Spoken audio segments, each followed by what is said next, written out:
বঙ্গোপসাগরে সৃষ্ট প্রবল ঘূর্ণিঝড় মন্থা দুর্বল হয়ে এখন সুস্পষ্ট লঘুচাপে পরিণত হয়েছে।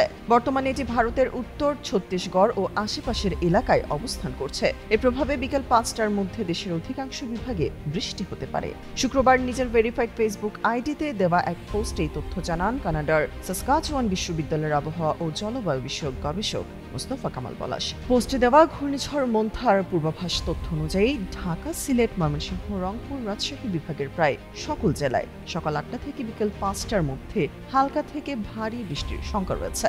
পাশাপাশি খুলনা ও বরিশাল বিভাগের উপকূলীয় জেলাগুলোর কোনো কোনো স্থানে হালকা থেকে মাঝারি ধরনের বৃষ্টিপাতের সম্ভাবনা রয়েছে। ঘূর্ণিঝড় মন্থার প্রভাবে আজ শুক্রবার বিকেল ৫টা পর্যন্ত বাংলাদেশের বিভিন্ন বিভাগের উপর দিয়ে সম্ভাব্য বৃষ্টিপাত হতে পারে বলেও জানিয়েছেন মোস্তফা কামাল পলাশ।